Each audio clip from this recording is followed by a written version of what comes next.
जरा उस बड़ी बीमारी की भी करें जिसने मुल्क के मुख्तलिफ रियासतों के अंदर दस्तक दे दी है और अब आहिस्ता आहिस्ता करके शायद जम्मू कश्मीर तक भी यह बीमारी आ चुकी है, बर्ड फ्लू। कल मैंने एक खुसूसी रिपोर्ट में शाम 5 बजे आपको दिखाया था रजौरी का हाल, लेकिन अब यह मामला रजौरी तक ही नहीं रहा है बल्कि मामला उधमपुर से भी सामने आया है और वहां पर भी यह माना जा रहा है कि तकरीबन 100 के करीब जो परिंदे हैं वो केंद्रीय विद्यालय दार रोड उधमपुर में मरे हुए सुबह सुबह पाए गए, जिसके बाद मकामी इंतजामिया, पुलिस और वाइल्ड लाइफ प्रोटेक्शन काफी मुतहरिक हुई। उसके साथ साथ कठुआ का बिलावर इलाका है जहां पर इसी तरीके की खबर जो है वो देखने को मिली और वहां पर भी इंतजामिया मुतहरिक नजर आई और आनन फानन में वहां पर भी टीम जो है वो रवाना कर दी गई है। और इसके साथ साथ बीएसएफ के रजौरी की जहां तक हम बात करें, कल रिपोर्ट ग्राउंड जीरो पर हमने आपको दिखाई थी कि वहां पर तकनीकी टीम पहुंची, उन मुर्दा परिंदों को अपने साथ ले गई,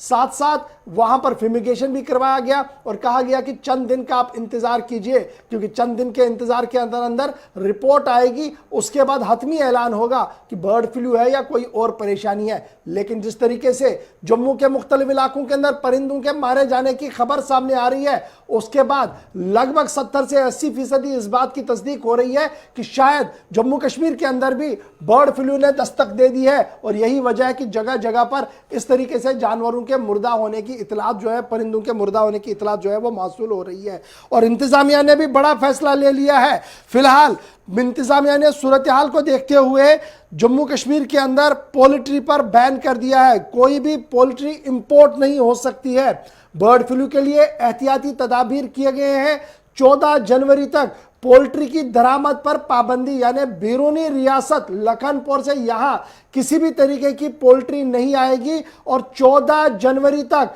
पोल्ट्री की दरामद पर पाबंदी आयद कर दी गई है। और यह पाबंदी सिर्फ और सिर्फ बर्ड फ्लू के एहतियात के तौर पर, एहतियाती तदाबीर के तौर पर हुकूमत की तरफ से जो है वो उठाया गया। हुकूमत ने 14 जनवरी तक जम्मू कश्मीर में पोल्ट्री की दरामद पर फिलहाल फिलफौर पाबंदी आयद कर दी है और इस सिलसिले में लखनपुर इंटरपोस्ट पर निगरानी में इजाफा कर दिया गया है और हमसाया रियासत हिमाचल प्रदेश पर बर्ड फ्लू के फैलाव के बाद जम्मू कश्मीर हुकाम ने एहतियाती तदाबीर की बिना शुरू करते हुए फिलहाल ये इकदाम उठाया है कि 14 जनवरी तक किसी भी तरीके से कोई भी पोल्ट्री मसनूआत या पोल्ट्री जो है वो इस पार नहीं आएगी। कल मैंने आपको खबर बताई थी डिटेल के साथ, परसों भी हमने इस पर बात की थी, लेकिन अब मामला रजौरी तक महदूद नहीं है। कठुआ में भी ये देखा गया है, उधमपुर में के अंदर भी देखा गया है, लेकिन ग्राउंड जीरो पर इस वक्त सूरत हाल क्या है, ऋषि खजूरिया के पास चलते हैं जहां जो हमें अपडेट करेंगे कि वहां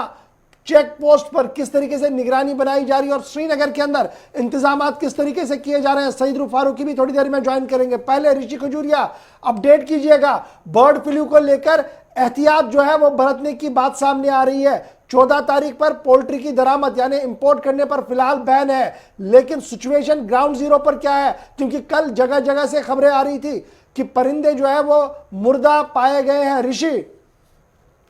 बता दूं कि जिस तरह तो बर्ड फ्लू को देखते हुए जम्मू कश्मीर इंतजामिया ने अब पूरी तरह से पोल्ट्री पर बैन लगा दिया और कल ये फैसला जो वो जम्मू कश्मीर इंतजामिया ने लिया है। और उसी के साथ साथ मैं आपको ये भी बता दूं कि अगर लखनपुर टोल पोस्ट की बात करें, वहां पर भी एहतियातन तौर पर जो पूरी चेकिंग की जा रही थी। पहले जितने भी पोल्ट्री को लेकर गाड़ियां जम्मू कश्मीर में दाखिल हो रही थी, लेकिन एक तारीख को आखिरी जो सप्लाई थी वो जम्मू कश्मीर में पोल्ट्री की आई थी। लेकिन उसके बाद जिस तरह से जो हमारी लगती नेबरिंग स्टेट्स है वहां पर जिस तरह से बर्ड फ्लू का जो तांडव देखा जा रहा है, उसी को ध्यान में रखते हुए अब पोल्ट्री पर पूरी तरह से बैन लगा दिया गया है। लेकिन उसी के साथ साथ अगर सांबा, कठुआ, उधमपुर जहां जितने भी लगते आगे जिले हैं वहां पर भी यहाँ पर पूरी टीमें जो वो तैनात कर दी गई हैं डिपार्टमेंट द्वारा, जम्मू कश्मीर प्रशासन द्वारा, और खासतौर पर उन पोल्ट्री फार्म्स पर नजर रखी जा रही है जिनके पास अभी भी कुछ पोल्ट्री बची हुई है, उनके भी सैंपल्स लिए जा रहे हैं। लेकिन बड़ी बात यह है कि जिस तरह से परिंदे जो वो कुछ दिनों से हम देख रहे हैं कि मरे हुए पाए जाने, चाहे वो कठुआ की बात कर ले, आरएसपुरा की बात कर ले या फिर सांबा उधमपुर की बात कर ले, तो इसी सारी चीजों को ध्यान में रखते हुए जो है ये पूरे प्रिकॉशन लिए जा रहे हैं और उसी के साथ साथ ये पूरा प्रतिबंध जो वो पोल्ट्री पर लगा दिया गया है और ये 14 जनवरी तक ये पूरा प्रतिबंध रहेगा। लेकिन उसी के साथ साथ मैं आपको ये भी अपडेट कर दूं कि जिस तरह से अगर सांबा इलाके की बात कर लें या कठुआ की बात कर लें, तो यहाँ पर जो डिपार्टमेंट द्वारा टीमें तैनात की गई हैं, ये अलग अलग गांव इलाकों में भी जा रही हैं, क्योंकि पोल्ट्री फार्म्स की यहाँ पर काफी ज्यादा जो वो आप ये कह सकते हैं कि तादाद है। तो इन्हीं सारी चीजों को ध्यान में रखते हुए ये पूरे प्रिकॉशन लिए जा रहे हैं। लेकिन इसके साथ साथ हमने कुछ डॉक्टर से भी बात की है, उनका साफ तौर पर कहना है कि अभी इतने घबराने की जरूरत नहीं है। अगर पोल्ट्री को लेकर बात करें तो उसे अगर पूरी तरह से कुक किया जाता है, पूरी तरह से पकाया जाता है, तो वो फ्लू के जो लक्षण हैं वो खत्म हो जाते हैं। लेकिन कहीं ना कहीं आपको बता दें कि कोविड का भी कहर खत्म नहीं हुआ है। कोविड के बीच में ही ये बर्ड फ्लू का आना तो कहीं ना कहीं चिंता बढ़ाने वाला मसला है। लेकिन एहतियातन तौर पर पूरी तरह से जो प्रिकॉशंस है ये जम्मू कश्मीर प्रशासन ने ले लिए। बहुत शुक्रिया।